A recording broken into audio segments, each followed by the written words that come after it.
Baiklah, Assalamualaikum warahmatullahi wabarakatuh dan selamat sejahtera murid-murid semua. Cikgu minta maaf ya untuk minggu ni cikgu tak dapat nak rakam tunjukkan muka sebab cikgu dalam keadaan yang tak berapa nasihat. Tapi kamu dengar je lah penerangan cikgu. Okey, ini adalah tugasan kamu yang kamu perlu jawab dalam buku latihan kamu yang kamu beli di koperasi kedai buku sekolah tu. Okey, muka surat 45, 46, 47 dan 48. Okey, untuk soalan di muka surat 45. Tajuk soalan dia tentang faktor yang mempengaruhi saiz bayang-bayang. Dalam video yang tadi cikgu dah bagi, cikgu harap kamu tengok sampai faham sebab dalam video tu cikgu dah terang dah dengan jelas. Dalam video tu cikgu cakap saiz bayang-bayang dipengaruhi oleh jarak di antara sumber cahaya dengan objek. Dalam eksperimen yang ini sumber cahaya dia adalah lampu suluh, objek dia adalah bola. Jadi apabila sumber cahaya semakin dekat dengan objek, dia akan menyebabkan bayang-bayang yang terhasil bersaiz besar. Ingat ya, bila objek tu dekat dengan sumber cahaya, bayang-bayang yang terhasil saiz dia besar. Manakala apabila objek itu jauh daripada sumber cahaya, dia akan menyebabkan bayang-bayang itu kecil. Okey, jadi tujuan eksperimen dikata untuk menyiasat hubungan antara tempat kosong dengan tempat kosong. Hubungan yang kita nak kaji, yang kita nak cari dalam eksperimen ini adalah hubungan antara jarak sumber cahaya dengan objek dengan saiz bayang-bayang. Itu jawapannya. Untuk menyiasat hubungan antara jarak sumber cahaya dengan objek dengan saiz bayang-bayang. Faham? Okey, seterusnya soalan dia kata hipotesis. Hipotesis ni hampir sama dengan tujuan.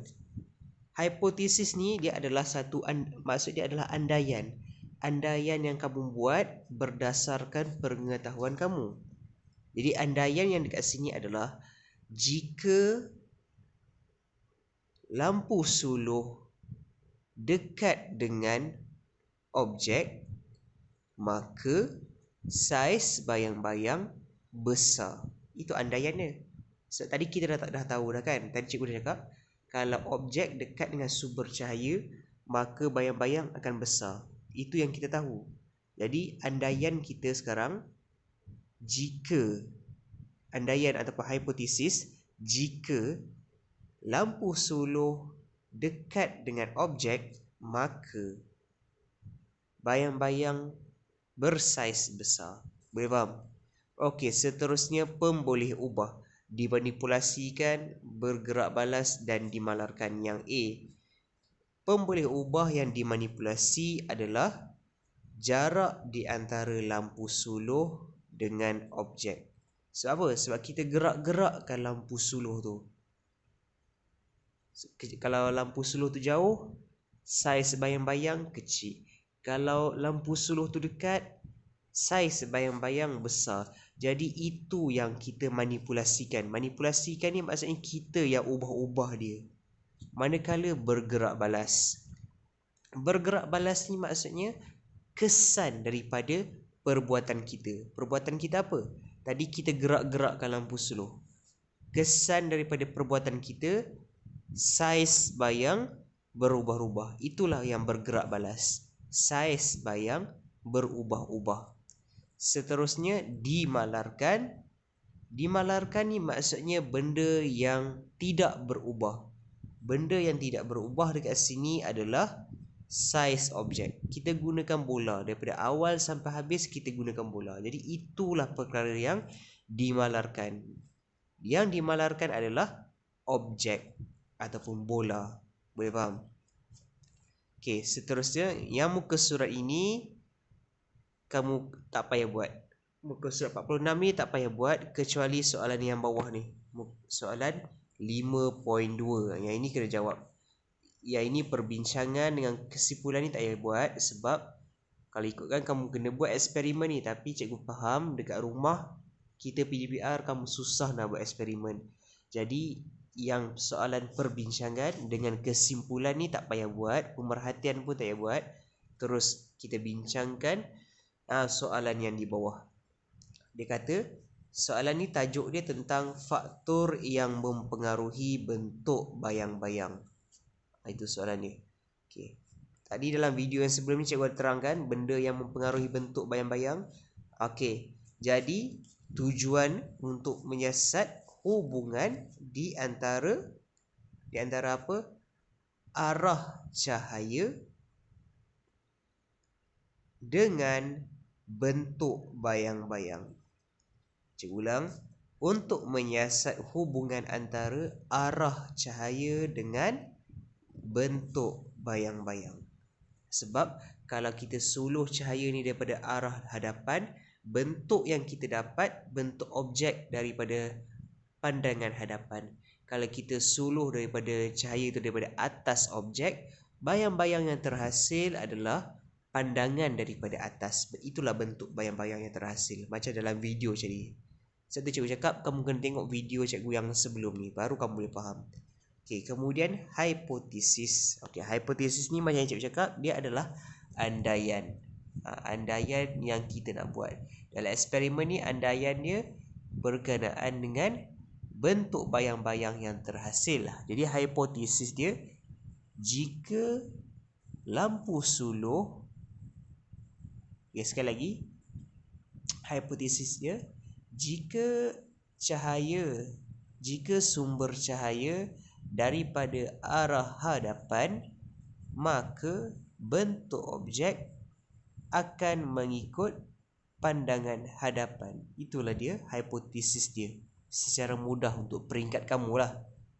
Ada hipotesis yang lebih tepat, yang lebih terperinci. Tapi untuk peringkat kamu darjah 4, hipotesis dia, jika sumber cahaya datang dari arah hadapan, maka bentuk bayang-bayang adalah sama dengan pandangan hadapan. Kalau tak dengar, ulang balik. Okey, manakala yang ini pula nak jawab, manipulasi bergerak balas dengan malar. Okey, dimanipulasikan adalah arah cahaya. Sebab kita ubah-ubah ni. Kamu tengok dekat gambar A tu. Tengok gambar A ni, arah cahaya dia daripada hadapan. Yang B pula arah cahaya daripada tepi. Jadi itu yang kita ubah-ubah. Itulah benda yang dimanipulasikan. Benda yang dimanipulasikan adalah arah cahaya. Bergerak balas adalah bentuk bayang-bayang. Sebab kalau kita suluh daripada depan, bayang-bayang yang terhasil lain bentuknya. Kalau kita suluh daripada arah tepi, bentuk bayang-bayang yang terhasil berbeza. Okey. Manakala yang dimalarkan dekat sini adalah objek. Kita masih dekat A ni objek yang sama, B ni pun objek yang sama. Jadi yang dimalarkan adalah objek. Okey, kemudiannya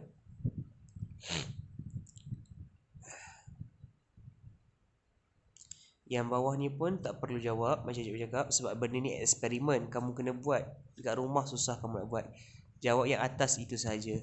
Yang pemerhatian, perbincangan, kesimpulan ni tak apa, abaikan. Nanti dekat sekolah nanti kalau dah buka semula sekolah, kita akan buat eksperimen ni dekat sekolah lah. Okey. Muka surat terakhir yang ini kamu kena jawab. Okey, dia kata berdasarkan situasi di atas, apakah sifat cahaya yang ditunjukkan? Okey. Ini rumah api. Yang ini pula dia suluhkan lampu kepada bunga dan terhasillah bayang-bayang. Jadi apa sifat cahaya yang ditunjukkan sebenarnya ni? Sifat cahaya yang ditunjukkan adalah cahaya bergerak lurus. Dia nak tunjukkan. Dekat rumah api ni dia tunjukkan gambar cahaya tu bergerak secara menegak. Manakala dekat yang ni pula, dia menunjukkan ada bayang-bayang. Bayang-bayang terhasil akibat daripada cahaya tu tak dapat nak menembusi, dia tak dapat nak tembus bunga tu. Itulah yang membuktikan cahaya ni bergerak bergerak lurus. Okey. Nyatakan hasil penggunaan sifat cahaya yang dinyatakan di A dalam situasi. Hasil penggunaan sifat cahaya. Okey, dekat U tu akibatnya ada menara api ni, kapal yang daripada jauh boleh nampak, dia boleh nampak kawasan daratan. Manakala dekat V ni kesan sifat cahaya terbentuklah bayang-bayang. Okey, C. Nyatakan satu seni persembahan tradisional yang mengaplikasikan situasi V. Okey, situasi V ni bayang-bayang. Satu permainan tradisional yang menggunakan bayang-bayang adalah wayang kulit. Itulah dia. Okey, D pula. Kamarul ingin menerangi kawasan belakang rumahnya pada waktu malam demi memastikan keselamatan keluarganya. Bagaimanakah sifat cahaya yang dibincangkan boleh membantu? Nyatakan satu alat yang boleh digunakannya. Okey, dia kata Kamarul ni nak tegangkan kawasan belakang rumah dia pada waktu malam. Nyatakan satu sifat cahaya yang boleh kita gunakan untuk membantu ni. Alat apa yang kita boleh gunakan untuk menerangi kawasan belakang rumah dia? Rasanya apa? Bagi satu idea, jawab kat situ. Tak kisah. Ini cikgu nak kamu cuba jawab sendiri.